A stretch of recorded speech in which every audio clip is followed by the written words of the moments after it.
চিত্রা কুকিংসের পক্ষ থেকে স্বাগত জানিয়ে আজকে আবার একটি রেসিপি নিয়ে হাজির হয়েছি। রান্না করে দেখাবো কাঁকড়ার টক।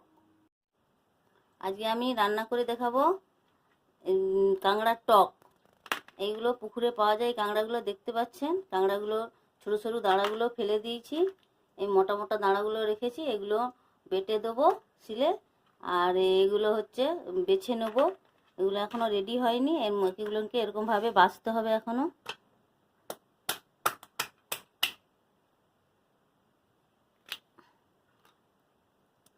এরকমভাবে ভালো করে পরিষ্কার করে নেব। এর মধ্যে ঘি আছে,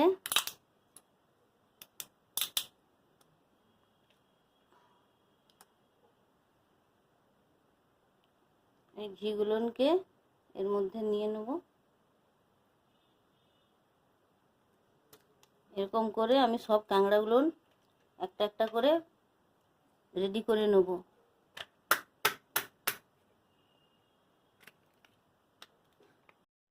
কাঁকড়াগুলো বেছে নিয়ে ছোট ছোট করে টুকরো করে নিয়েছি, নিয়ে নুন হলুদ মাখিয়ে রেখে দিয়েছি। আর তেঁতুলের যে টক করব, সে তেঁতুলটা জলের মধ্যে দিয়ে রেখে দিয়েছি। এই দাঁড়াগুলো দিয়ে যে টক করব, সেইগুলোকে আমি বেটে নিচ্ছি। সরু সরু দাঁড়াগুলো ফেলে দিয়েছি, আপনারাও বাটতে পারেন, বেটে টকে দিতে পারেন।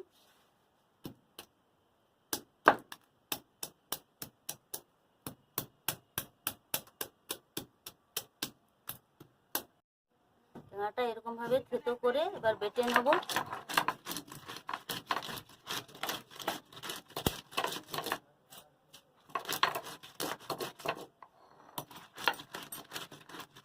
কাঁকড়ার দাঁড়াগুলো আমার বাটা হয়ে গেছে। অল্প একটু জলের মধ্যে এই বাটাগুলো নিয়ে নেব।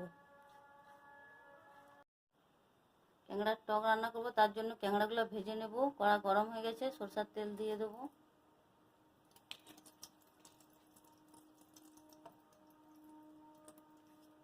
তেল গরম হয়ে গেছে, নুন হলুদ মেখে রাখা কাঁকড়াগুলো তেলের মধ্যে দিয়ে দেবো।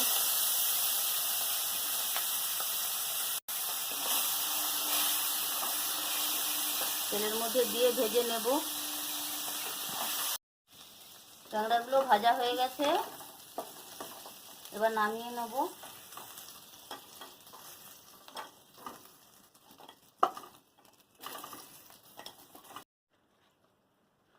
কাঁকড়াগুলোকে অল্প জল দিয়ে এরকম ভালো করে চটকে এই খোসাগুলোকে বাদ দিয়ে দেবো এরকম ভাবে।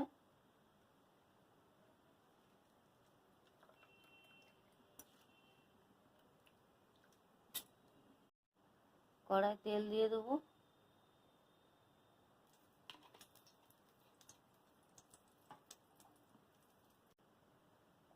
কাঁকড়ার এই যে জল দিয়ে খোসাগুলোকে ফেলে দিয়েছি, এই শাঁসগুলোকে জলের মধ্যে আছে, এই তেলের মধ্যে দিয়ে দেবো। এরকম আস্তে আস্তে হাত দিয়ে ছেঁকে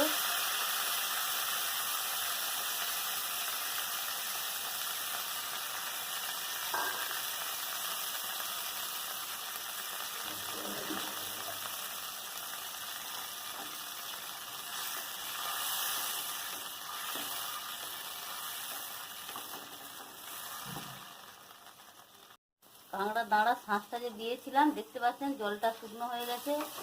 এবার এই তেলের উপর যে দিয়েছিলাম, এগুলোকে একটু ভেজে নেব।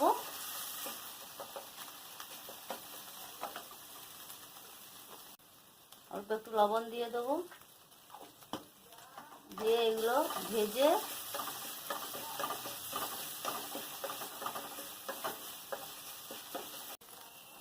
শাঁসগুলো ভাজা হয়ে গেছে।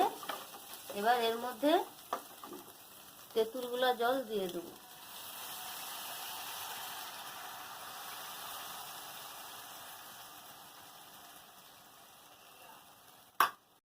এর সঙ্গে আরো একটু জল দিয়ে দেবো,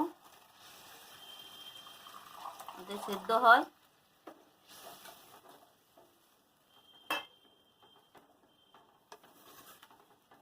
তেঁতুলগুলা জল দিয়ে কিছুক্ষণ ফুটিয়ে নিয়েছি। এবার ভেজে রাখা ক্যাংড়াগুলো এর মধ্যে দিয়ে দেবো।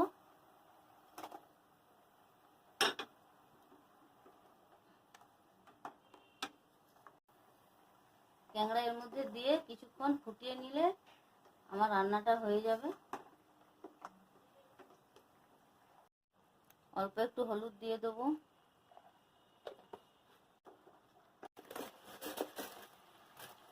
তেঁতুলের টক তো, কাঁকড়ার টকে অল্প একটু চিনি দিলে ভালো লাগে খেতে, তাই অল্প চিনি দিয়ে দেবো।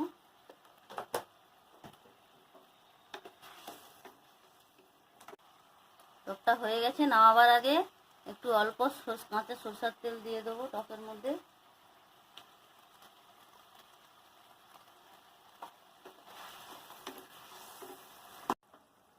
ট্যাংরার টক আমার রান্না হয়ে গেছে, এবার নামিয়ে নেব।